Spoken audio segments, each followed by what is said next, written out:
Hello, ladies and gentlemen. Welcome to the Cologne podcast. I'm Myke. And I'm Ryan. And we're usually smelling fragrances on a fragrantical journey and giving uneducated opinions. But today, we're talking about something a little more serious. Yeah, we're going to be talking about mental health, especially this time of year around the holidays. Very important.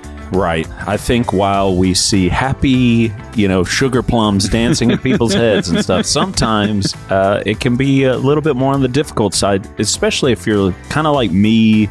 You don't really have your side of the family anymore, so you're just kind of floating. You're just out here, an island of a human, just waiting for a ship to pass by and interact with you, lonely.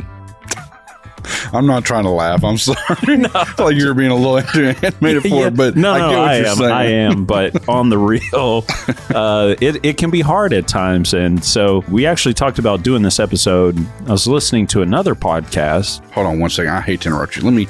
I know all they can hear is me taking this fucking jacket off. Good God. I know. I'm a fucking idiot. I remember my first podcast. Okay. You were talking about, you were listening to another podcast, not ours. Shocking? Yeah. As much as I'd love to hear myself talk all day long, believe it or not, Ryan, I listen to other podcasts.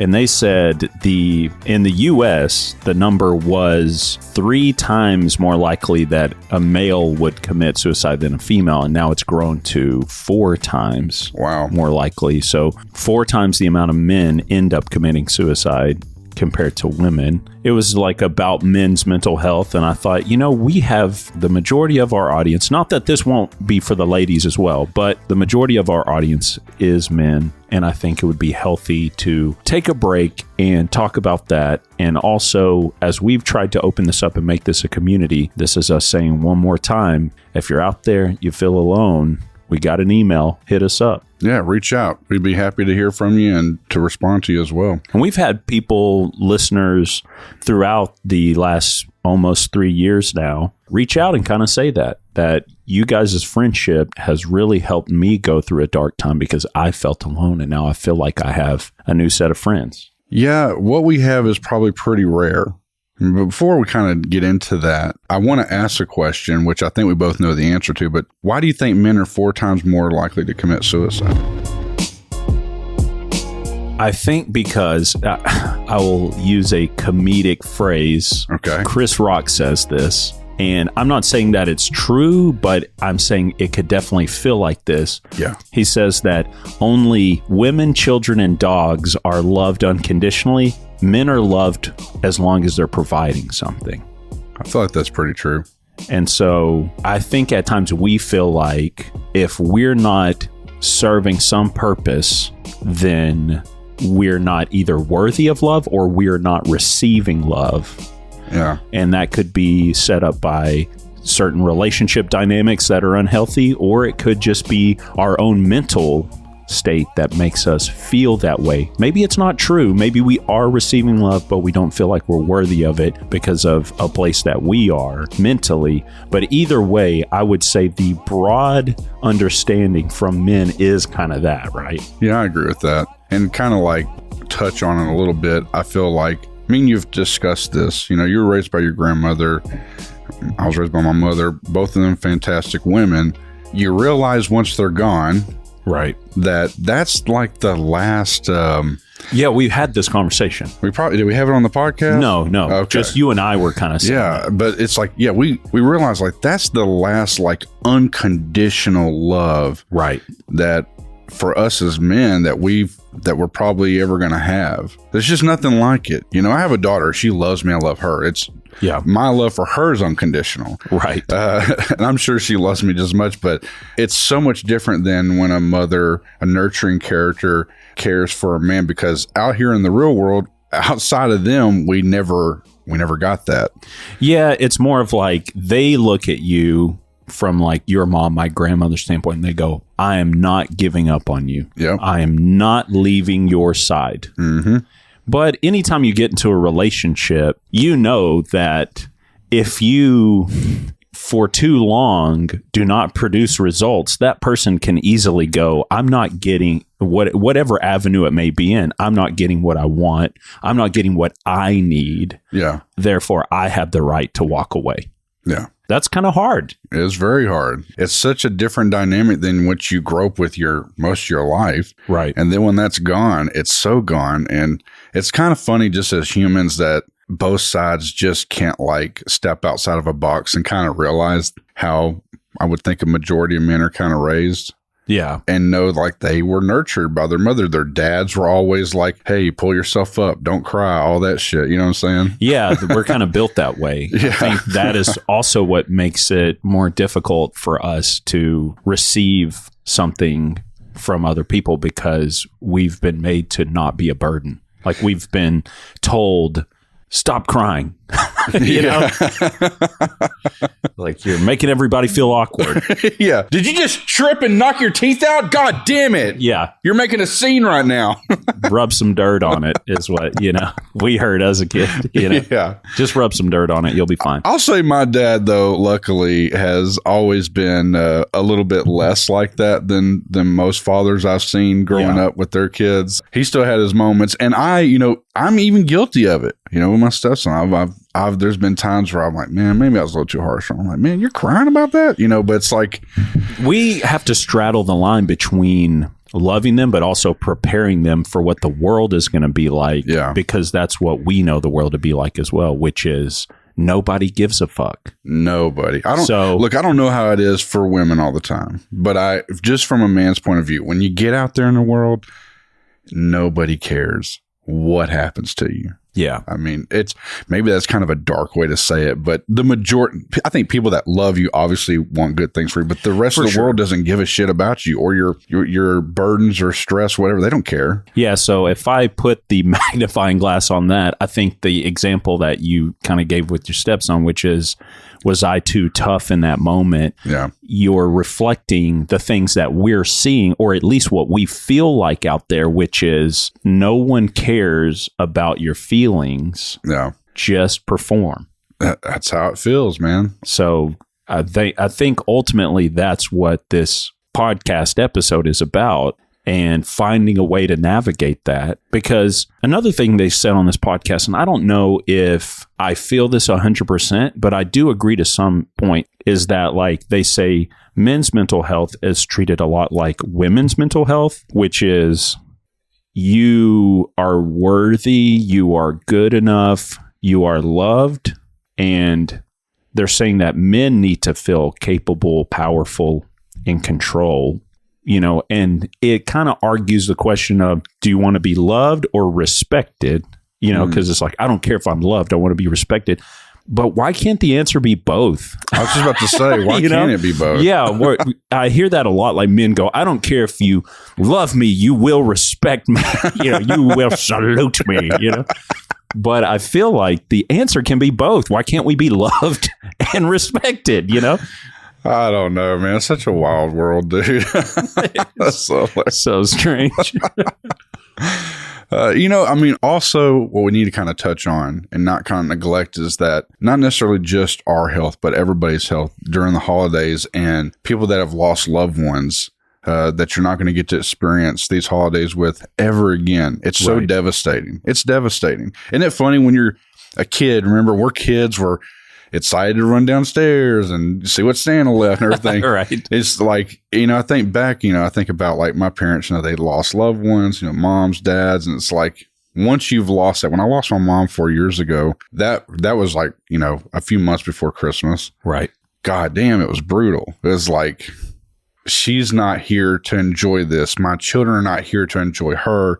Right. So tough. It never gets easier. Every year I feel that way. Or on their birthdays, I hate how much they're missing out. But, you got to put on a happy face for... yeah, for everyone else. Yeah, I think you and I we were walking around the track like right after Thanksgiving. And I have a cousin who works out in the community that you and I live in. Yeah. And we were walking by him, and he was actually working around the walking track. And he's, asked me how my Thanksgiving was. I said, oh, it was good. And then he said, it's not the same as a Thanksgiving at Nanny's, though, huh? And I was like, yeah, that is true. Because unfortunately, when I lost my grandmother, I kind of lost my connection to the family. She was like where everybody went to. Yeah. So that's how I saw all of that side of the family was through her. And right before she passed, she told my aunt, hey, make sure that Myke comes to your house on holidays because he won't have anywhere to go otherwise. And of course that aunt dropped the ball because she doesn't love me. but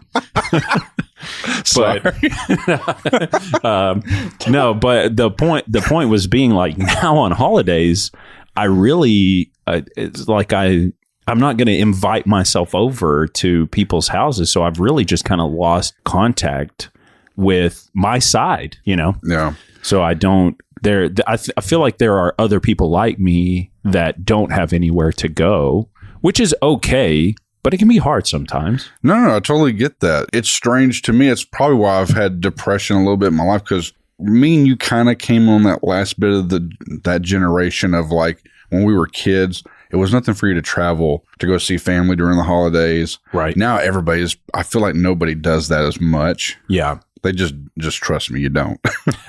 Yeah. It's the Dillard's isn't draped in freaking Christmas decorations when you go in the mall anymore like it used to. It's just, it doesn't feel the same. It doesn't feel like you're in the best parts of Home Alone. Yeah, you're like in the worst parts. Yeah.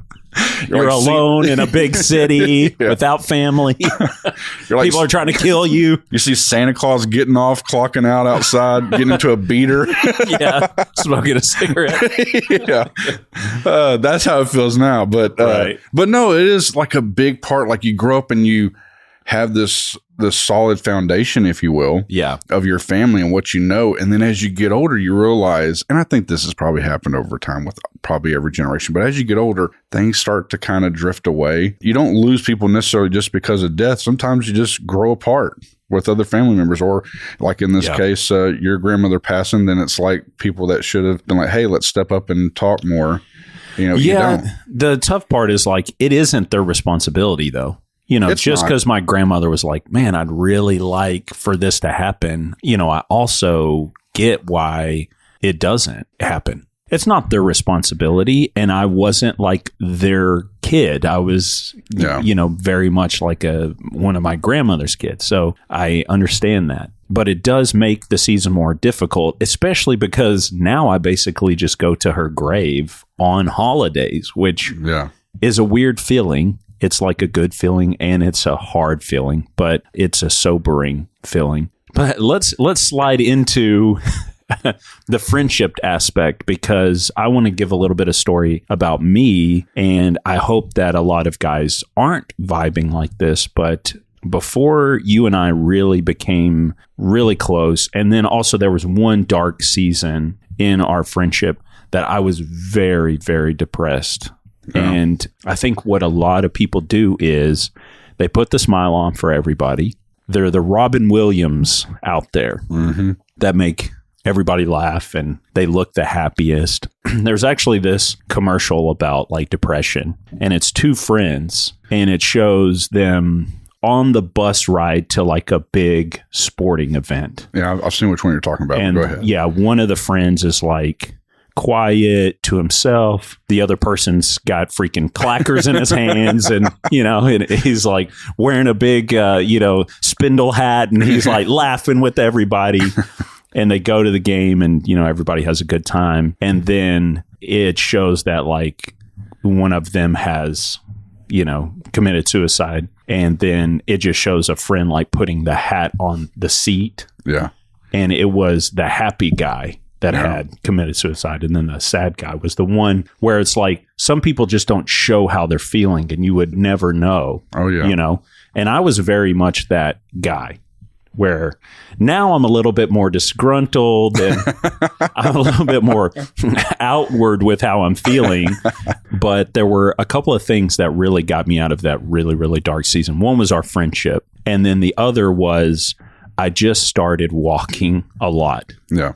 And since I started, I've not stopped. Even when I eat like crazy and I'm in no way trying to lose weight, I still pretty much actively walk almost every single day. I'm doing some sort of physical exercise. Those two things have helped a lot. But I can guarantee you, if you don't have somebody you can lean on at all, if you're completely alone, then it's hard to do anything else to have any sort of motivation. And so I think that's why people really enjoy our friendship, because I know I have. It has gotten me through a lot of hard times, and hopefully the same for you. Oh, absolutely. And for anybody out there, I guess kind of from my point of view, because I'm such a loner type. Yeah. Very introverted, loner, but when I do get attached to somebody, Myke happened to be that person. I'm like, sink my claws in. Right. Like, I'm not going anywhere, pretty much.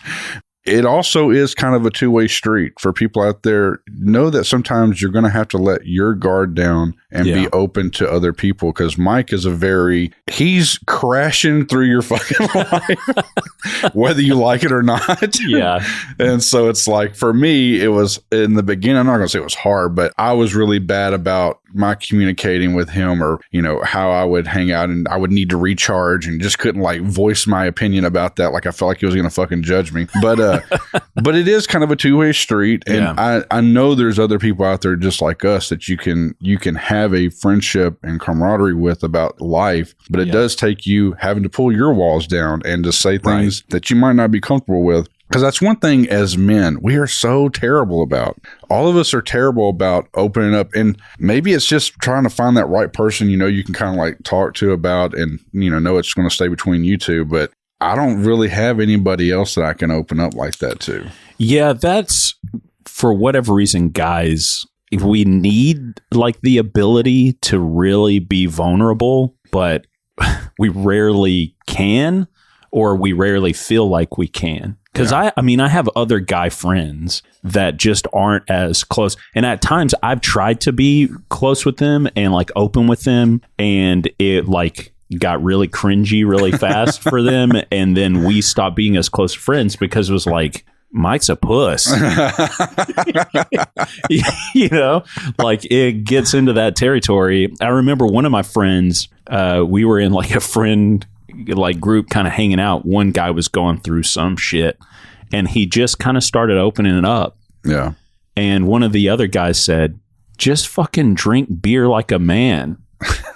And like, just like drink your problems away, numb yourself, So weird. And that was him like trying to be supportive and tell him like, here's what I do. I drink a lot, it helps. God, try this. We're so fucking dumb, man.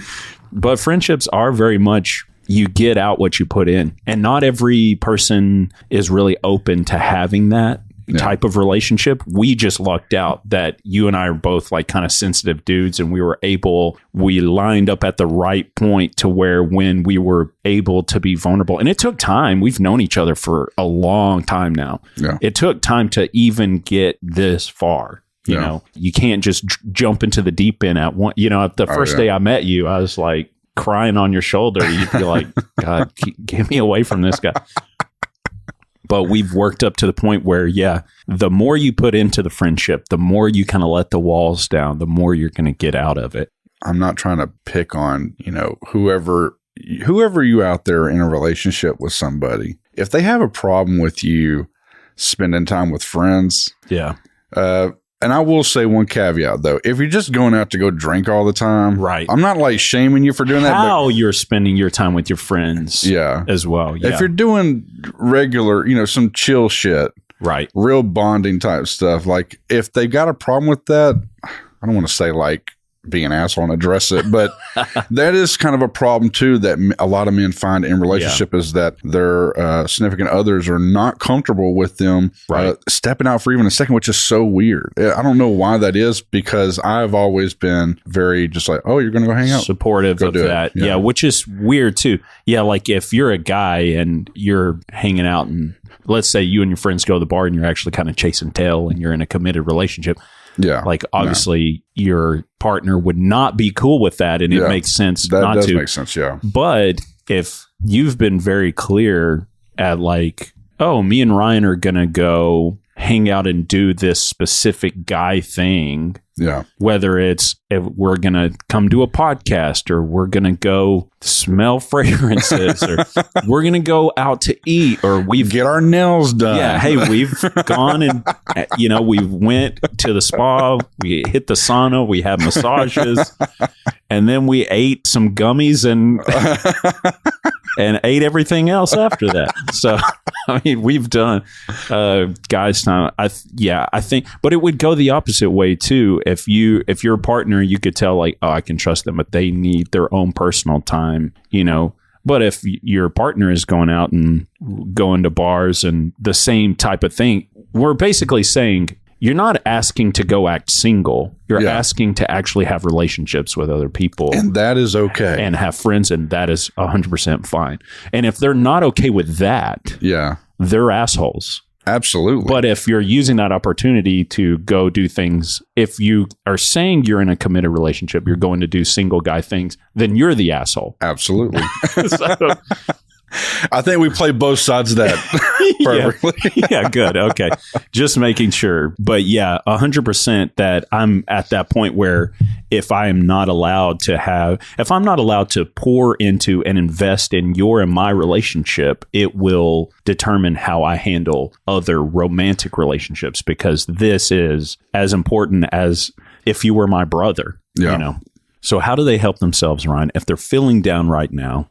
Man, that is a hard thing to answer because it's so, it's nuanced, right? Each person is a little different. Yeah. For me, I will kind of double stamp something Myke said earlier with the walking.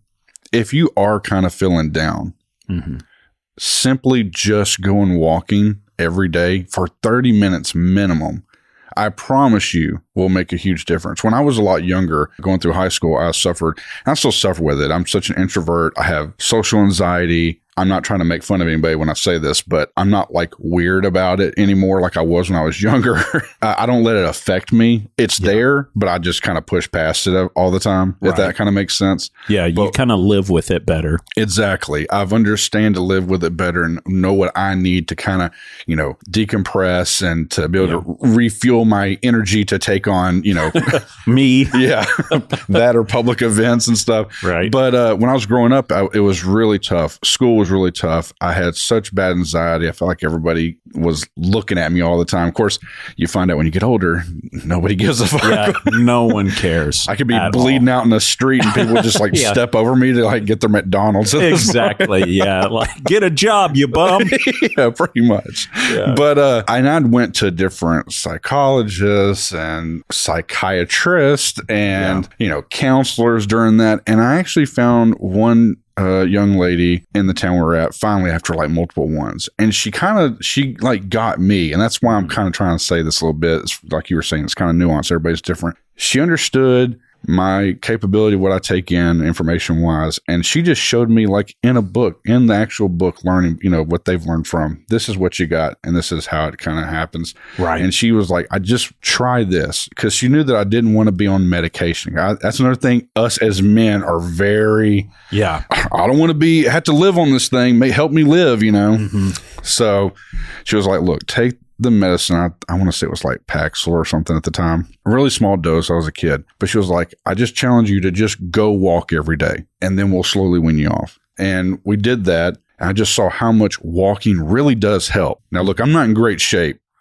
As fat as I am, though, I can walk my ass. I can walk for a pretty good bit. But I will tell you, and I need to get back to it, it does make a difference to walk. You're releasing natural serotonin. You're getting sun. You're breathing in fresh air somewhat wherever you're at. Wherever you're at, maybe not, But it is a huge boost to you. And after a while, you will start feeling a little bit better. Things are not going to be easier. I'm not going to sugarcoat nothing. Life is going to be tough. And it depends on what you're going through, too. There are certain situations. A friend of mine I recently had lunch with, he just went through a divorce. He just got fired at the same time. He's going through some shit. And that he's in therapy. He's on medication. That's working for him. Yeah. Me, my doctor put me on medication. I think it was Lexapro. Mm-hmm. And after you and I started walking regularly, and at that time also, because you and I were walking together, we would talk just about random shit, 30, 45 minutes. I slowly got myself off that because you had noticed, you were like, man, you are not yourself on this. Yeah, I was about to step in and say, for people out there, if you can't see a sign yourself, some of that stuff can be, I'm not trying to scare people, but it can be kind of dangerous because I know Mike's kind of like baseline, if you will. Right. And the energy he brings, everything. And he was taking this medicine at the time. And I was just noticing, like, really quickly. I was like, man, you're too neutral. Yeah. Which is really scary. You were going through some stuff. And at one point you just go, I feel like you don't give a fuck what I'm saying right now. And I was like, no, I do. But I had this like kind of, and to be real with you, for a few weeks, it was pretty nice to not give a fuck. But I was just kind of like, yeah, whatever about everything.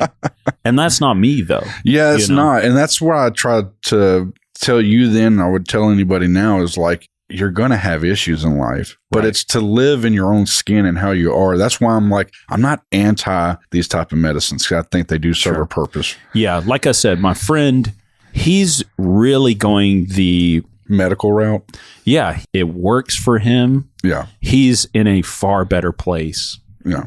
Than he was. And even talking to him, we just had like really good, healthy conversation. But he was just telling me everything he's kind of going through, how now they have these like rapid eye therapy and stuff, which is, it kind of blows my mind. But so like REM sleep, like rapid eye movement sleep, that is when you take everything you've experienced throughout the day and it kind of writes it onto your hard drive. Until then, it's like a temporary storage, Yeah. Rapid eye therapy reverses that. So it's basically like, in a way, and I'm probably oversimplifying this, and people are going to be like, you're an idiot. You don't know what you're talking about. But from the way he was explaining it, it's my friend. He's dumb. I'm smart. He's dumb. He was saying that's basically it unwrites stuff off your hard drive. Obviously, you can never delete anything 100%. Yeah. Man, that's crazy. It helps with that. So he's gone through all this different stuff. And for him, this is all working great. For me, I had to find the balance in my own life to where I just said, I like to be all in with everything I'm involved with. Yeah. So if something's not healthy for me, not good for me, I have to find a way to cut it out. Because if I leave it in, I will continue to be all in and it will continue to hurt me. So for me, I think if you've met me, it's like when Ryan and I go to a store, Ryan's like, hey, how y'all doing? Hey, everybody. Oh, that looks like a beautiful cake. Oh, I should get that. I'm not going to say a word to anybody. I don't want to interact with anybody. If somebody's like, hey, good morning, I'm like, yep. And then it's like, just keep on going. And that sounds terrible, but it's like, when I'm for you, I'm 100% all in. Absolutely. But that limits the amount of energy you have for other shit. For everything else. Yeah. So I'm just like, but if I'm convinced, I'm a friend for life. I don't care if I've only known you a day. If I feel like I'm vibing with you, and like you're a genuine person. Yeah. And even if I don't like it, there's a friend that I work with in photography. And she has the most abrasive personality. I don't even really care to be around her, but I love that she is so 100% like authentically herself that I'm like, I got to keep this person in my life because it's rare that you find somebody that just like lets it all hang out, so to speak. And so I'm like, I cultivate that relationship because I'm like, I love that she is her 100% herself. Yeah. The same way with you. It's like, there are times when I'm like, God damn it, Ryan, what is wrong with you? I'm like, oh, wait, that's Ryan. I'm like, I love Ryan because Ryan is 100% Ryan all the time to me. So I love that too. But that is how I have learned to slowly handle things. I've just learned that I'm going to be all in no matter what. So if that relationship's not healthy for me, then I need to remove myself from it, because if I don't, I'm going to continue to pour into a bucket with holes at the bottom of it. You know what I mean? Yeah. I'm going to get a little off subject here for just a minute. Kind of a couple of different things. So it may be me rambling. I'm sorry. Just get to it. But, I'm just here to kind of tell everybody, life is not going to get easier. It's always going to be hard. There's always going to be hurdles, and that's okay. And I've had a few hurdles recently that have been thrown my way. one fixed, and then literally a week later, another one pops up. One of them being my father just about 4 days ago. He had a stroke. And at the time of that, when it happened, I brought him to the hospital. It was pretty bad. And immediately, like, I had PTSD because I had to deal a lot with my mother when she was going through what she was going through 4 years ago prior to her passing. One thing I guess just to rant on, because I had so much PTSD about it, my immediate thought was like, man, if something happens and my dad has to be in a home, that something that needs 24-hour care, or something happened, like it wrecked me, because I know how it's set up, you know? And part of me is telling you in the beginning of this, like, hey, life's hard. Everything sucks. Accept it. But there's some things I really think as humans, as individuals, experiencing this life together, I don't understand why we fight so hard between classes, between politics, when things like healthcare, for me, I don't give a fuck how it can make sense. Make the shit make sense. Yeah. Why is it so convoluted? And I just had so much bad to kind of drive the reason why I'm thinking this way right now. When my mother passed, I won't go into crazy detail, but it was brutal and very painful. Yeah. I can't imagine what you were going through, just because the limited exposure that I had to it was overwhelming. It was unreal. And the amount of pain she went through prior to her passing was just, it's insanity. And the best care she got during her whole last 2 years of her life of hell, the best care she got was a nonprofit hospice organization. And it's just, it was so crazy to me to see. And she lived in hospice for about 21 days. And didn't eat for 21 days, slowly passing away. But during that time, not that they didn't feed her, they gave her, she wanted something, she just had no appetite. But the level of care, concern, bedside manners, how they treated family and loved ones, not just of us, of everybody around us. And there was tons of people going through the same thing in this place. It's a big place. It was unreal. Full coverage. I mean, people on hand, people moving patients every hour or so they don't get bed sore, stuff like that. Just unreal. And it still kind of pisses me off to this day why it can't be like that in medical. My mother retired as a nurse. Yeah. So it's like, I know how much love and concern she put into it. And I feel like everything today, and it's not just hospitals and stuff, so I'm not just ranting on this, but it's like everything is such a subscription now. Everything is such a for-profit. And I don't feel like as humans, because you got to keep in mind, this kind of thing kind of built up fast. Like this for-profit, subscription-based living. Right. It's like, this is something that popped up in the last 100 years. Humans have been, going through life for thousands of years. Yeah. And we at this generation are being, shoved down our throat. We're gagging on it. It's like we have to live this shitty existence and not speak up about it. And I just feel like it goes past politics. I feel like it goes past your religion. I feel like it goes past everything to just go, hey guys, can we make things make sense for some certain things? This is why I beat the table most of the time when we talk about the fragrance community. Cause I'm like, why the hell are we taking shots at each other all the time? I'm always going like, life is so hard. Why are we trying to create friction with one another over dumb shit? Because examples like this, when the stuff you went through with your mom, you have a friendship where you kind of know when people need space and when people need you close. And it was like, at times you needed to handle shit. After she passed, we cried together. And that is like something I didn't go, oh God, I feel gay for crying with another man. You know what I mean? Like when we were growing up, that's what we would get. Like, you're a pussy, you're gay, you're whatever. You're not allowed to feel emotions.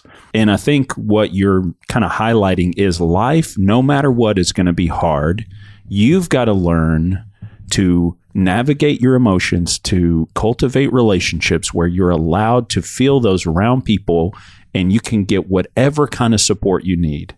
Whether you're somebody who needs to feel like some people are just going to be there for you and be solid ground, or you need to feel like you're capable of handling those things, find and cultivate relationships that allow you that sort of support. everybody needs something different. But I know for me, when I feel like I lost all family, Ryan took a lot of that on his shoulders.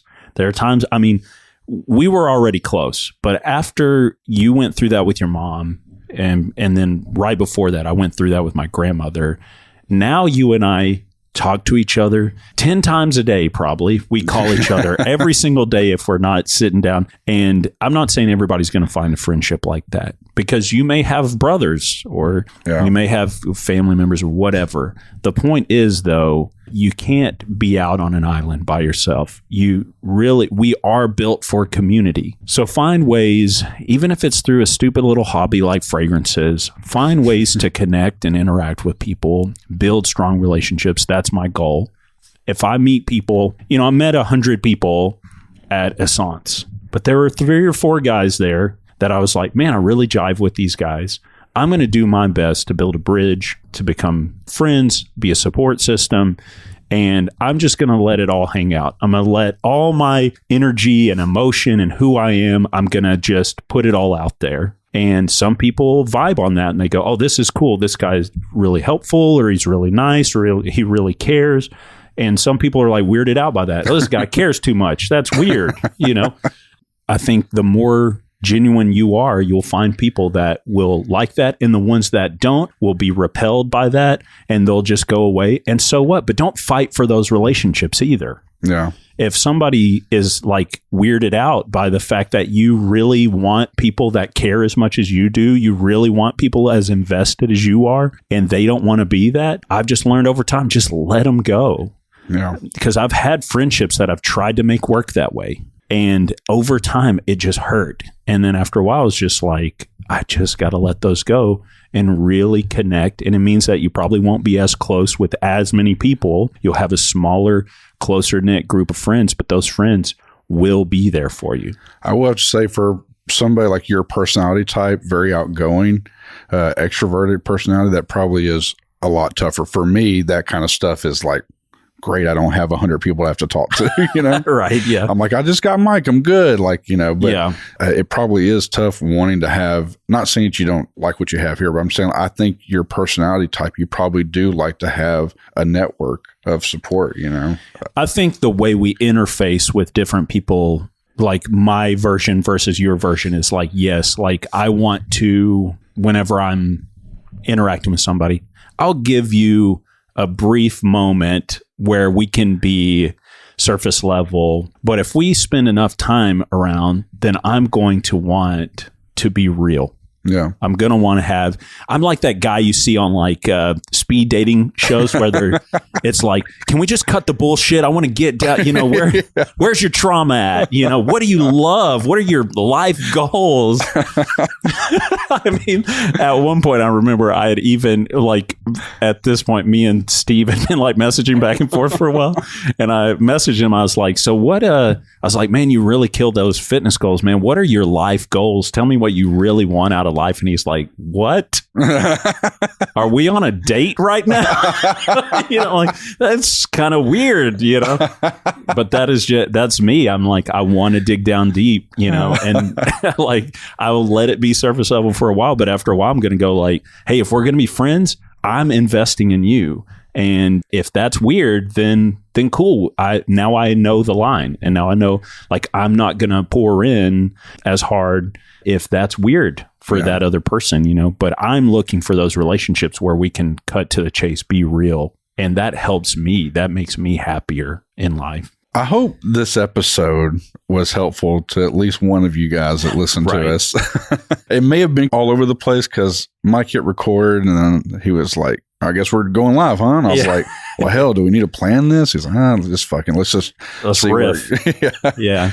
But I did want to say, to kind of retouch real quick about my father, like, he's doing better. Yeah. Way better than I thought he was going to do. Just to tell you, the brain is incredible. Myke's perfect timing. Sorry about that. He just had to have that drink. But no. But, the first couple of days I was really, really worried. Like, am I going to have my father, the personality that I love and enjoy? He's very easygoing and funny. Yeah. And for a minute there, it didn't look like that. And I guess they said the first couple of weeks are when you're going to see the most turnaround or improvement to kind of see what you're going to see. And I'm like, wow, from one day to the next, just yesterday when I went and saw him, and I'm probably going to go later here just soon. I'm going to go here in a little bit, but the turnaround was insane. Like he went from almost childlike talking to him the other day to where when I talked to him yesterday, I'm like, man, Dad, they got this TV channel for you? He was like, I don't know what it is, but it sucks, which is him. I was like, you want me to change it? He goes, if they'll let you. Right. And he went from not talking to fully carrying on conversations. So I was like really excited for that. Yeah.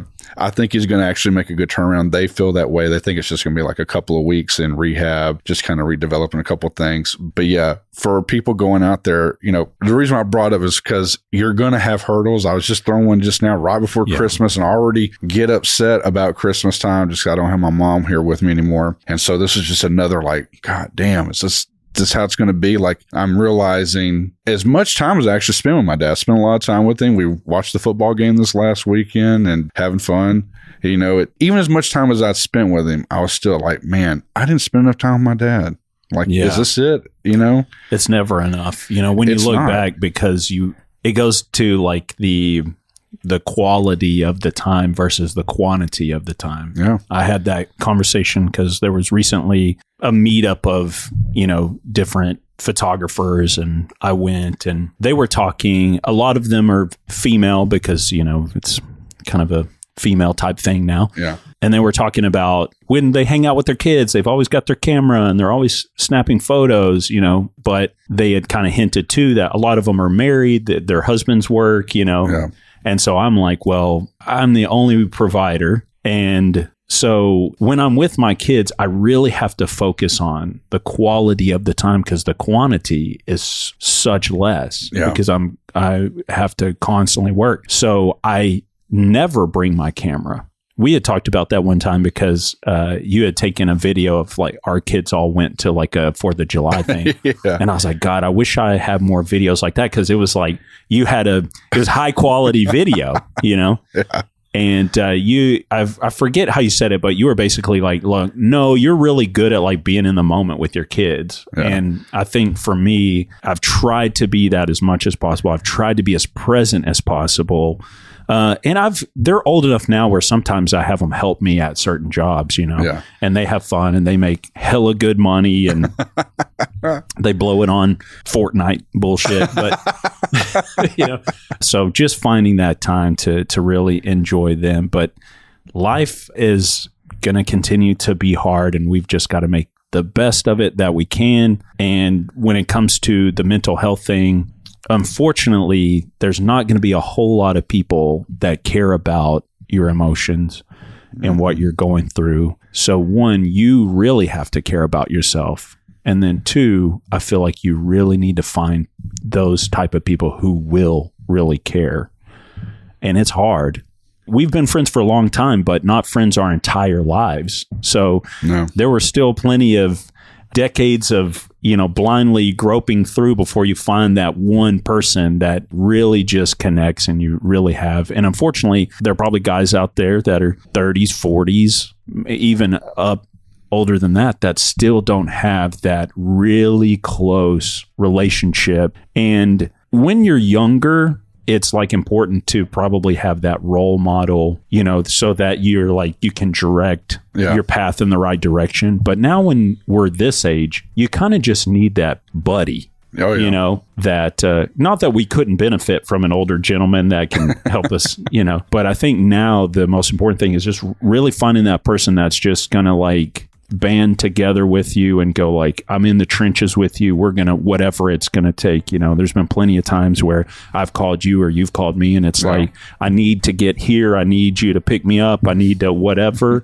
You need to have that person in your life, you know, and it makes the hurdles a lot easier to get over. But the more you isolate, the more you pull back, the harder it's going to be.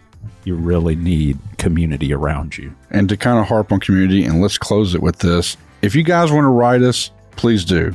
visit thecolognepodcast.com. We have multiple ways you can reach us there. Yep. Reach out to us. We'd love to hear your story. If you're going through something, you need to get something off your chest, we'd like to help in some way we can this holiday other than just, giving you a podcast. Yeah, for sure. Yeah. And we're giving out bottles and blah, blah, blah. We're going to be doing that. But for real, the things that matter the most, and the thing that we've been blessed with, at least now, since we have a smaller, more tight-knit audience of people, is that we've really got to know some of you guys, and we really do care. Yeah. So if you haven't reached out and you need to reach out, shoot us an email by going through the website. The Gmail's on there. Just get a hold of us. Let us know what you're going through. This is not an empty promise. We really do care. And hopefully we can kind of spread a little bit of merry and brightness during this time, which it should be a time of celebration and excitement and family. But if you're out there and you're feeling some of the things we're talking about, then holler at us. We are here. And until next time, spray it up, y'all.